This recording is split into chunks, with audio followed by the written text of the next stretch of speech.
Bienvenida y durante los próximos 40 minutos la pantalla de Testinui es tuya. Bueno, muchísimas gracias a todos, a ustedes, a vos por la presentación. Son las 9:25, una hora Una de hora más hay diferencia. ahora, es verdad, es verdad. Ahí va, ahí va. Buenas tardes a todos. Antes que nada, muchas gracias a todos los que están ahí mirando, a todos los que pusieron su like para llegar a los 100 y pasarlos. Y bueno, a ustedes como organizadores de Testinui por invitarme a este espacio y darme el honor de cerrar el evento. Ustedes me pidieron como salir un poco de los lugares comunes, ¿no? De salir un poco de la IA, de todo lo que ya escuchamos y volver un poco más a lo técnico, con lo que estoy totalmente de acuerdo, así que me pareció como que encajaba perfecto con lo que me gusta transmitir. Así que un poco de eso es el espíritu de esta charla y espero que les guste y que se lleven algo de todo lo que les quiero contar. Para los que no me conocen, mi nombre es Nadia Cavaleri, soy ingeniera en sistemas y psicóloga. Trabajo en testing y calidad de software hace 20 años más o menos. Pasé por diferentes roles, analista, líder, auditora, consultora, etcétera, docente, eso, no sé, la docencia es desde que salí del secundario prácticamente hasta el día de hoy que dicto cursos que pueden encontrar en mi sitio, en Udemy. Y bueno, me encanta compartir conocimientos, así que estoy muy activa principalmente en LinkedIn, Twitter, YouTube e Instagram. Después también están las otras redes sociales ahí para que me puedan seguir. Pero me gusta mucho compartir y transmitir conocimientos de una manera didáctica nada, para que sea accesible, digamos, para todos. Bueno, ahí hay un poquito más sobre mí, pero también lo deben haber visto ahí en las preguntas que hicieron los chicos del challenge de Testing Channel. Bueno, de todo lo que les conté de mí, lo que rescato para la charla de hoy es mi formación conjunta de ingeniera en sistemas y licenciada en psicología, ¿no? Que al principio uno puede decir, bueno, esta es una combinación un poco extraña, pero que al mismo tiempo tiene como varios puntos en común. Y en esta charla vengo a hablarles de uno de esos puntos.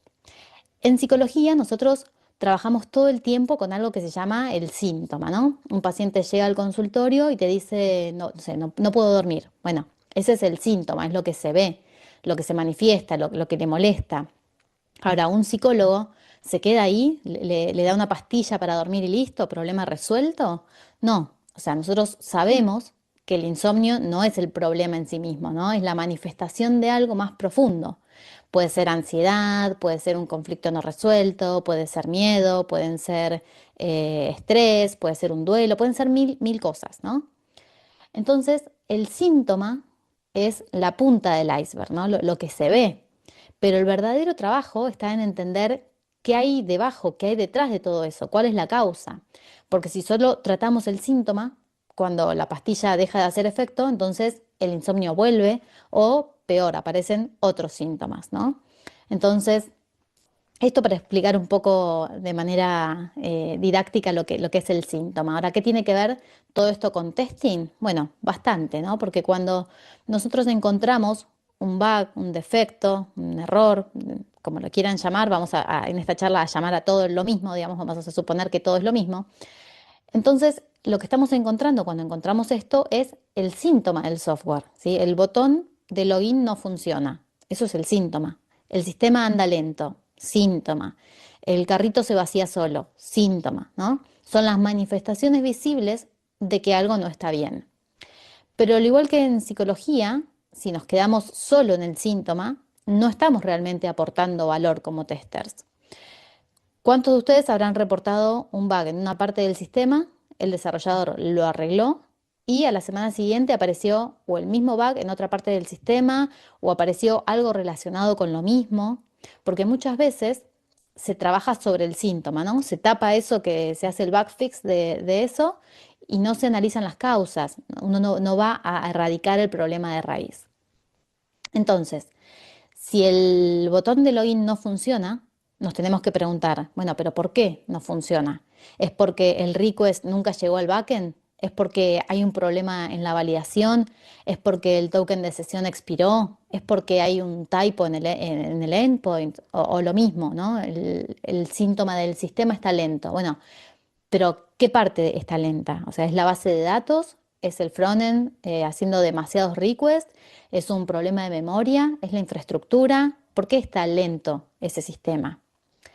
Y acá ya empezamos a ver la diferencia entre lo que es reportar un bug e indagar en sus causas, ¿no?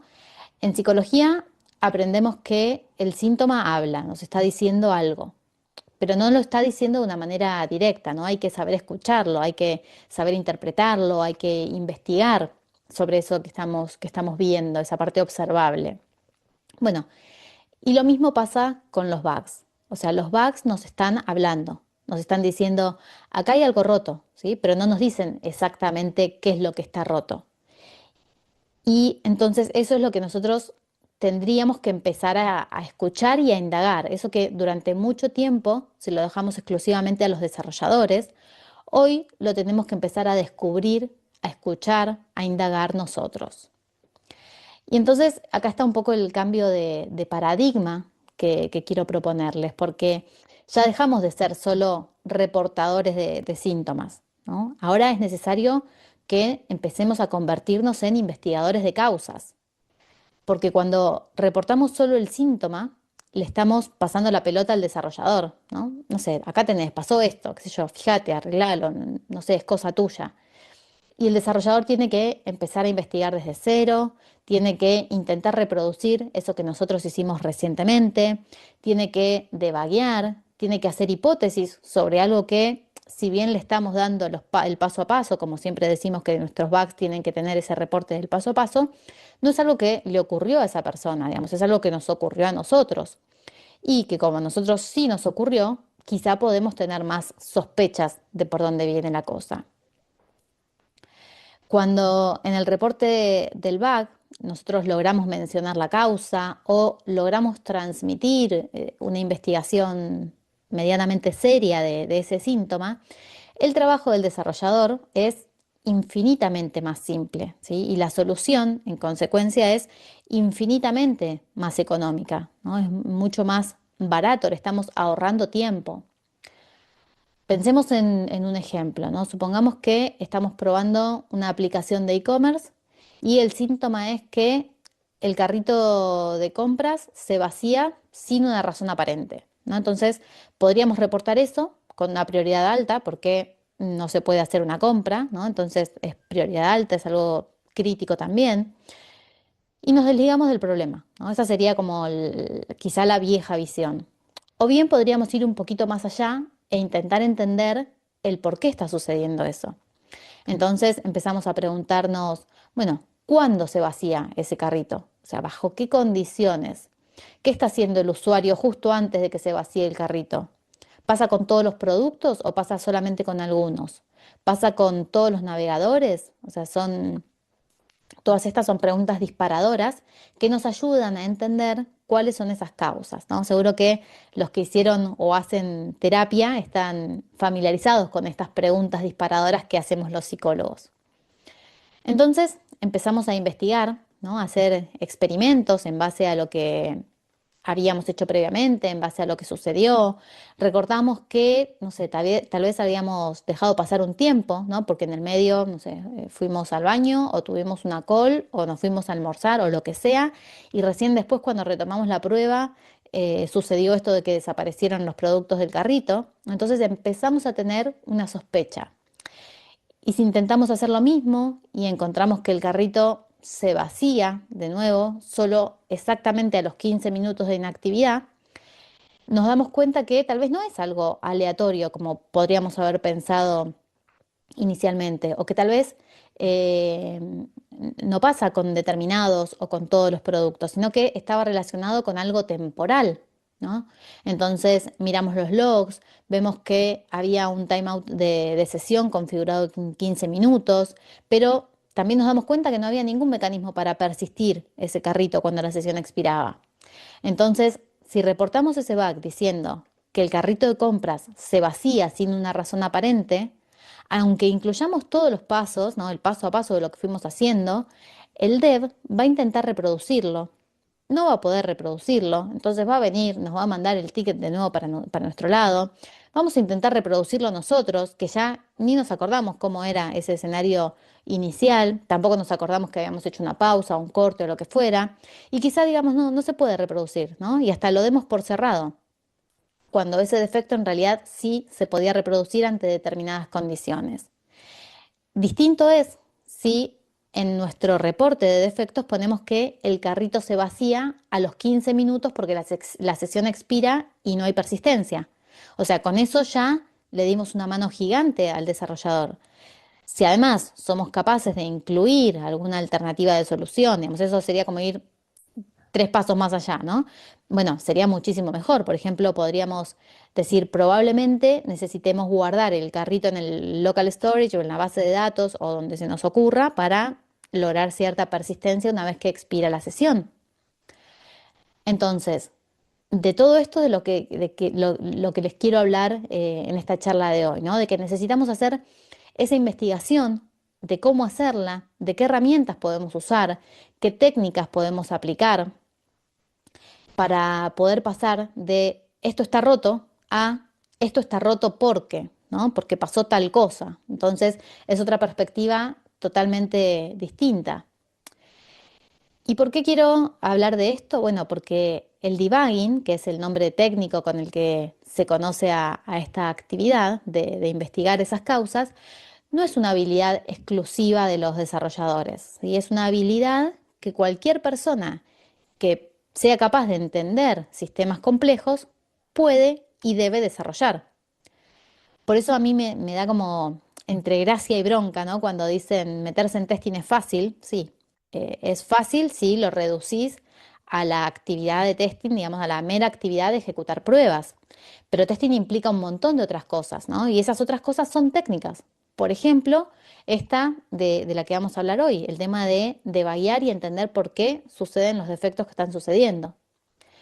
Volviendo a la comparación con la psicología, sería como el análogo a la escucha analítica o a la escucha activa, ¿no? Es como si dijéramos que ser psicólogo es fácil porque es escuchar y hacer preguntas, ¿no? Es cualquier profesión, si la reducimos a una acción, puede ser fácil, ¿no? Pero en esa reducción estamos perdiéndonos un montón de tecnicismos. Y quizá alguno podría pensar también, pero yo no sé programar o ese no es mi trabajo. Y déjenme decirles que un psicólogo tampoco sabe sobre neurocirugía, pero sabe interpretar determinados síntomas, puede hacer hipótesis, puede investigar causas y con las herramientas correctas puede hacer un diagnóstico a alto nivel que si bien no puede no ser un diagnóstico exacto, le puede ahorrar muchas semanas de trabajo a un médico, ¿no? Entonces, lo mismo aplica acá, o sea, no tienen que saber programar para debaguear, tienen que saber pensar, tienen que saber preguntar, tienen que saber usar herramientas y todo eso se aprende, ¿no? Y también tienen que saber usar su intuición, su experiencia previa, o sea, debaguear es una habilidad y como toda habilidad se puede aprender. Así que hoy les propongo que no nos quedemos ahí en el síntoma, sino que vayamos a las causas y que empecemos entonces a ir un poquito más en profundidad en el contenido de esta charla.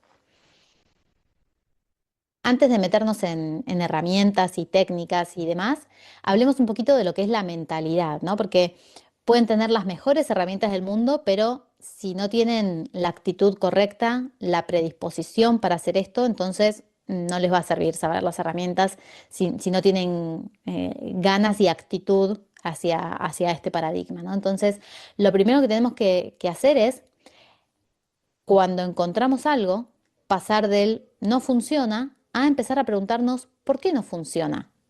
Entonces, el debugging empieza cuando pasamos de ver que algo falló a preguntarnos por qué falló. Y una pista podría ser tratarlo como un experimento científico, ¿no? No sé si se acuerdan del método científico que vieron o en la escuela o en la universidad o seguro en algún lado lo vieron, que consistía en observar, hacer una hipótesis, experimentar, poner a prueba esa hipótesis y sacar una conclusión, ¿no? Bueno, debuguear es exactamente eso, o sea, es observar, el login no funciona cuando uso Chrome. Plantear una hipótesis, bueno, tal vez sea algo específico de Chrome. Hacer el experimento, por ejemplo, probar en Firefox, en Edge, en Safari, en lo que sea, y sacar conclusiones. Bueno, puede ser que se haya confirmado esa hipótesis, ok, solo falla en Chrome, o que la hayamos derribado y tengamos que plantear una nueva hipótesis de investigación. Créanme que esto que parece tan estructurado es solo al comienzo, ¿no? Porque los que ya lo hacemos no nos damos cuenta que estamos pasando por cada una de esas etapas del método científico. O sea, probamos una hipótesis, no, no es esto, entonces, bueno, vamos y planteamos otra. O sea, de forma que cada experimento nos va dando más información y cada experimento descarta o confirma las hipótesis, ¿no? Y en este punto, lo que nos tiene que guiar es nuestra curiosidad que tenemos como testers. Eso tiene que ser como nuestro motor. O sea, sin esa curiosidad somos meros robots ejecutando casos de prueba, ¿no? Y con curiosidad somos como psicólogos ayudando a estos pacientes. Entonces, en esta instancia del debugging hay tres errores comunes que tenemos que evitar. El primero es asumir causas. O sea, seguramente esto sucede porque el backend está lento. O sea, no asuman, comprueben, investiguen. El segundo error común es no documentar el proceso, ¿no? Ustedes hicieron 20 pruebas diferentes hasta dar con cuál era el problema.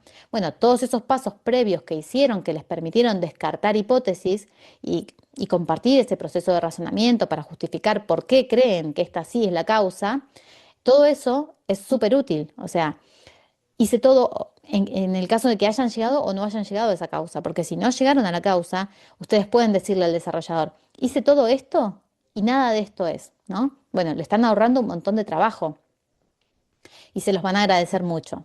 Y además eso les puede dar como cierta intuición también a desarrollo de decir, ok, todo eso no es, entonces debe ser por otro camino, ¿no? Por tal camino. Y el último error común también es cambiar varias variables al mismo tiempo. O sea, si están testeando algo y eso falla, en el momento de la investigación, no cambien el navegador, el sistema operativo, el usuario, todo al mismo tiempo. Porque si de repente funciona, ¿cuál de esas tres variables fue la que hizo la diferencia? No se sabe, ¿no? Entonces, recuerden que el método científico va cambiando una variable por experimento. Bueno, hasta acá la teoría, ¿no? Espero haberlos convencido de este cambio de mentalidad, de mindset, pero quiero hablarles también un poco de herramientas prácticas que ustedes se puedan llevar para decir, ok, bueno, ¿por dónde empiezo en todo esto? Por un lado están las DevTools, ¿no? Quedó un bug ahí en la slide, pero es tools. Si hay una herramienta que tienen que dominar, son las herramientas que ya vienen con los navegadores, ¿no? Chrome, Firefox, Edge, Safari, o sea, todos la tienen. Y estas herramientas son increíblemente poderosas en nuestra labor como testers, ¿no? Creo que tengo por acá alguna web abierta. Acá, sí, sí, vamos a F12 o Control Shift I, ¿no? Nos empieza a abrir estas herramientas de acá, que son las herramientas del desarrollador, pero que nos sirven mucho para testing, ¿no? El inspector seguramente muchos los que automatizan lo conocen, porque nos sirve para encontrar los elementos ahí para después poder invocarlos.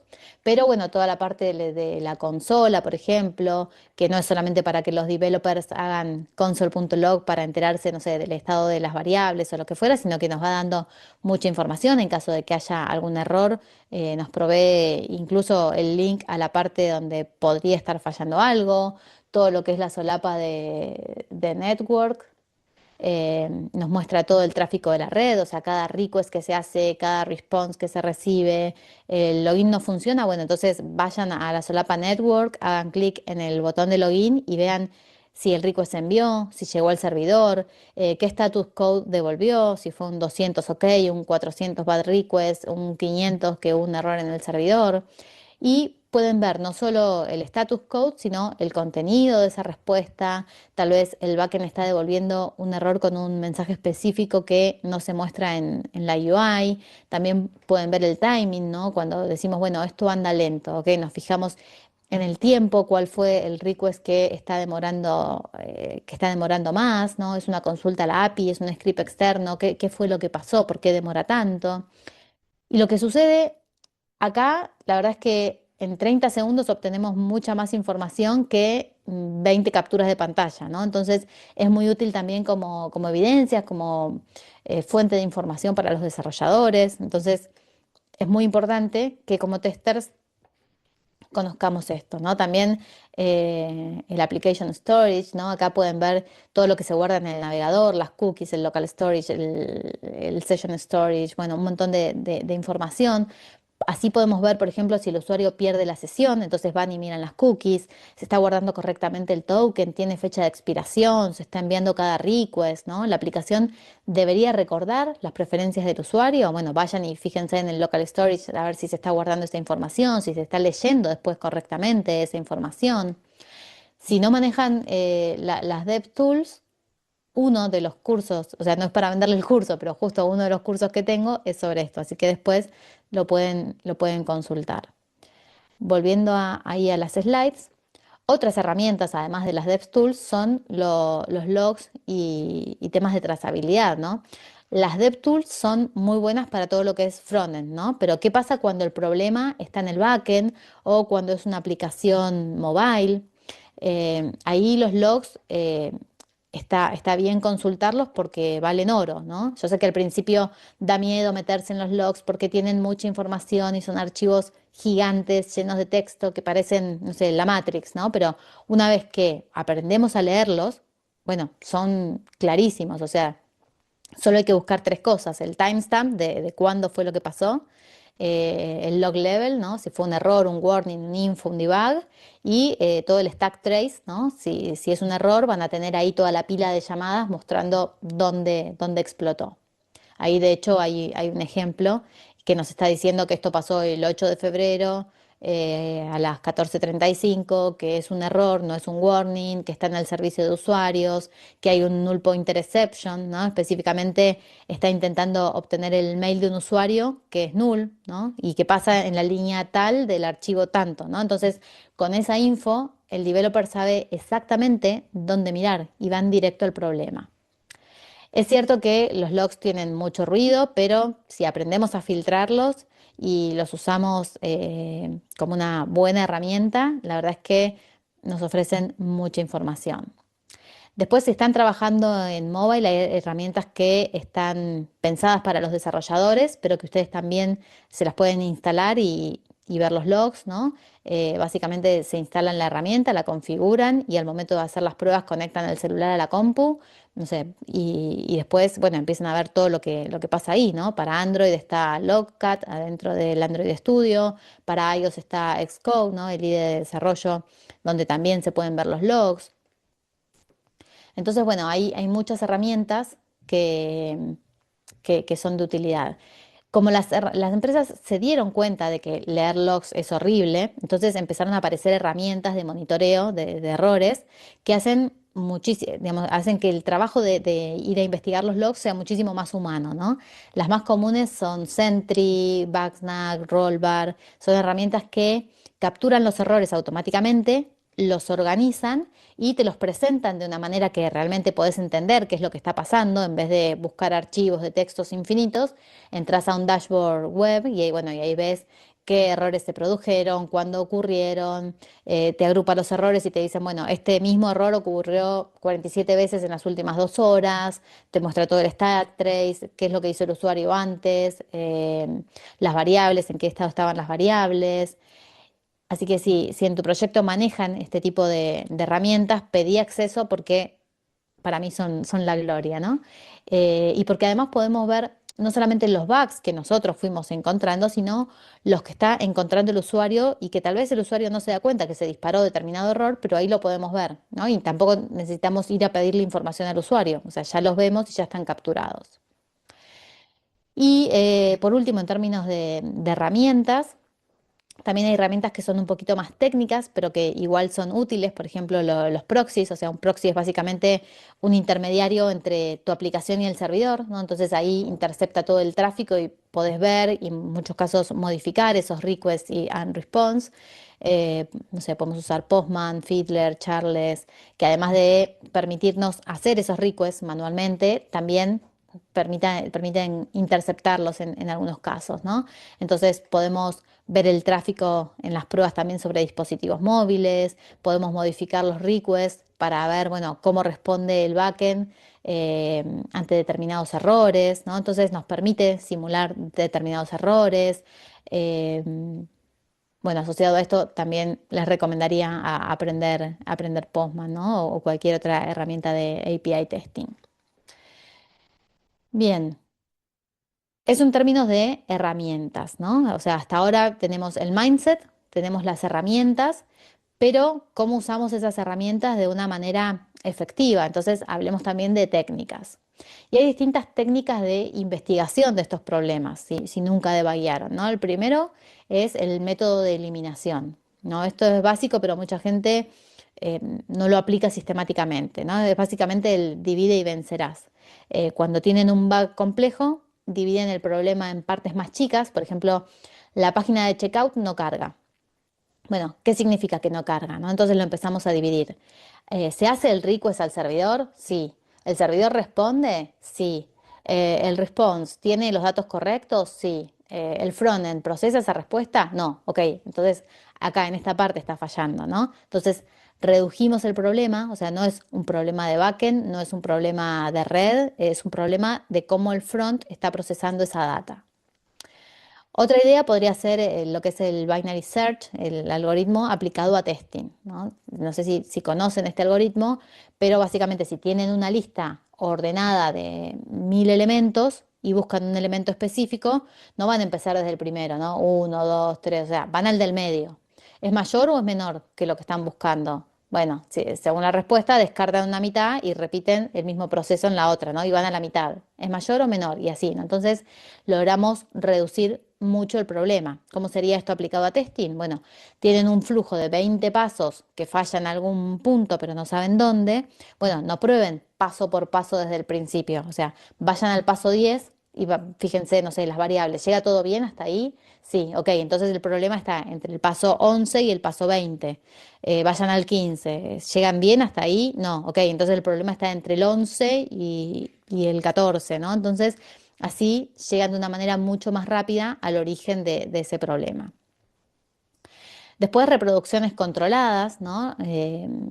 Particularmente la reducción al mínimo posible, o sea, la idea es reducir el escenario al mínimo indispensable al momento de reportar ese defecto. Por ejemplo, el bug pasa cuando el usuario hace login, va a su perfil, edita el nombre, agrega un producto al carrito, va al checkout, aplica un cupón de descuento y confirma la compra, ¿no? Eso es como mucha información y tal vez el 80% de todo eso no es relevante. Entonces, probar, ¿qué pasa si solo hacemos el login y vas al checkout?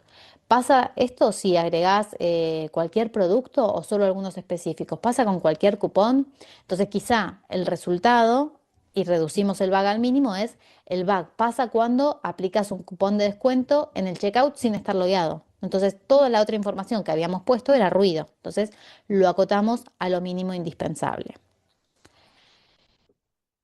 Por otra parte, tenemos también el debugging colaborativo, ¿no? Esto es clave. El debugging no es que lo tiene que hacer el tester o lo tiene que hacer el desarrollador, ¿no? También pueden trabajar juntos. Cuando encontramos algo que necesitamos la visión del dev, en lugar de decirle, esto está roto, arréglalo, bueno, vamos y le decimos, mira, probé esto, encontré esto, este defecto, probé A, B y C y no es nada de eso. Parece que el problema está, no sé, en D, y acá ya no puedo seguir hasta acá. Bueno, capaz que ese desarrollo nos da una mano y también tiene mucha más predisposición porque demuestra que ya hiciste una investigación, que respeta su tiempo, que le estás ahorrando tiempo, que están trabajando de una manera colaborativa. Entonces, respecto del reporte de los defectos, ¿no? Tradicionalmente siempre nos dijeron que el bug tenía que tener como un título descriptivo, pasos para la reproducción, el resultado esperado, la severidad, bla, bla, bla, todo lo que ya sabemos. Pero además de todo eso, ¿qué información podemos agregar para acelerar la resolución? Bueno, un poco todo lo que estuvimos hablando, ¿no?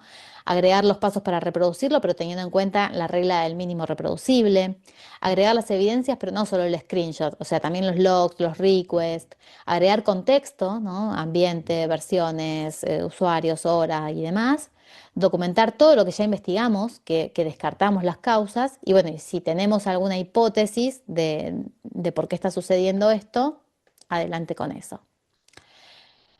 Así como siempre decimos que no todo es automatizable, también les digo que no todo es debagueable, ¿no? Si vale ese término. Eh, o en realidad sí se puede debaguear, pero no en todos los casos conviene que nosotros invirtamos tiempo en debaguear.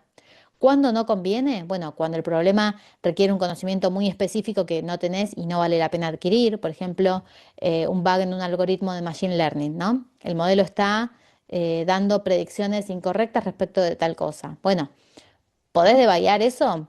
Técnicamente te diría que sí. Ahora, requeriría entender la arquitectura de redes neuronales, dataset de entrenamientos, métricas de evaluación. O sea, si no sos un especialista en Machine Learning, te diría no inviertas tiempo en eso, ¿no? Entonces, no siempre conviene. Tampoco conviene cuando el ambiente no es accesible para vos o cuando es un bug intermitente sin un patrón claro, ¿no? O sea, cada tanto aleatoriamente el sistema se cuelga por 2 segundos. Bueno, probé 100 veces, me pasó 3, no encontré un patrón, no es el navegador, no es el horario, no es el usuario, no es una acción específica. Bueno, podés invertir días tratando de encontrar ese patrón. Hay que ver el trade-off entre cuánto invertís y hasta dónde querés llegar, ¿no? Cuando el costo-beneficio no cierra, ¿no? Un poco esto mismo. Y cuando ya hay suficiente información para que el dev investigue eficientemente. O sea, si el backend devuelve un status code 500 con un mensaje de error que dice timeout, bueno, ya está como suficientemente claro, no hay que indagar más, ¿no? Ya sabemos qué es lo que está pasando. Ahora, cuando sí conviene, en el resto de los casos, ¿no? Bueno, por todo lo que estuvimos viendo, el debugging es una habilidad técnica, habilidad que si aún no la tenemos que aprender, pero una vez que la aprendemos y la incorporamos, sería bueno que además lideremos esa iniciativa en el equipo, ¿no? Sobre todo cuando no somos los únicos testers de ese equipo. Enseñarle a nuestros compañeros a debuguear, explicarles por qué es importante, invitarlos a ver cómo reportamos los bugs nosotros y cómo los debugueamos, ¿no? Hacer los primeros debugging juntos, ¿no? También eso capacita al resto del equipo. Y ya para ir cerrando, me gustaría como hacer un recap rápido de lo que estuvimos viendo. Intenté transmitirles que debuguear no es una actividad solamente para desarrolladores, que es una habilidad que como testers nos hace muchísimo más valiosos. O sea, pasamos de ser mensajeros a ser investigadores, de reportar síntomas a encontrar la causa raíz. Vimos que es una cuestión de mentalidad, curiosidad, método científico y cómo deberíamos documentar todo esto. Vimos herramientas concretas, las DevTools, los logs, los proxies, herramientas que pueden empezar a usar hoy mismo o mañana cuando empiecen su nueva jornada de trabajo, o pasado, si mañana están en el testing UI presencial. Eh, Vimos técnicas también, ¿no? Divide y vencerás, el ejemplo del mínimo reproducible, pair debugging, y vimos que debuguear también es liderar, ¿no? Es enseñar, es documentar, es elevar el nivel de todo el equipo. Si quieren seguir aprendiendo y profundizando en estos temas, bueno, yo les contaba que tenían el curso ahí de DevTools para testers en mi sitio y en Udemy. También aprender temas de protocolo como HTTP, los códigos de error, los requests, los response. El curso de API Testing con Postman vemos esto, el curso de JMeter también. Y después el tema de técnicas es empezar a ponerlo en prácticas. O sea, pueden hacerlo con el próximo defecto que encuentren, a ver si pueden dar con esas causas o enterarse de cómo es este proceso de debugging. Y lo más importante que es practicar, ¿no? Y ya para cerrar, decirles que es un mercado que cada vez está más competitivo, ustedes ya lo saben, donde hay muchísimos testers que saben ejecutar casos de prueba, que saben automatizar, que saben metodologías ágiles. Entonces, ¿qué los va a diferenciar a ustedes? Bueno, puede ser una habilidad, como por ejemplo la del debugging, puede ser esta capacidad de ir más profundo, de no quedarse en la superficie, de entender realmente cómo funciona y cómo se rompen los sistemas que están testeando. Así que los invito a que desarrollen esta habilidad, o sea, no solo por crecimiento profesional, sino también porque van a disfrutar también más de su trabajo, porque debuguear cuando lo haces bien es resolver un misterio en algún punto y eso es divertido. Entonces, la pregunta es esa, ¿no? De si querés ser el que reporta el problema o el que resuelve el misterio. Así que a los que llegaron hasta acá, muchas gracias por la atención y de nuevo muchas gracias por la invitación a cerrar este espacio. Bueno, Nadia, te agradecemos mucho. Son las 10 en punto en este momento en España, así que de verdad que te agradecemos y ya, bueno, te deseamos buen provecho porque ahora ya es la hora de la cena por allá. Nosotros vamos a estar merendando ahora cuando termine el evento, así que gracias nuevamente por allí en el chat. Vas a ver que la gente te estuvo agradeciendo, estuvieron intercambiando un poquito sobre las ideas que ibas proponiendo. Por ahí Eloísa, por ejemplo, nos dice tremendo, un montón de apuntes saqué, muchas gracias. Así que bueno, de esos comentarios están lloviendo ahora en el chat.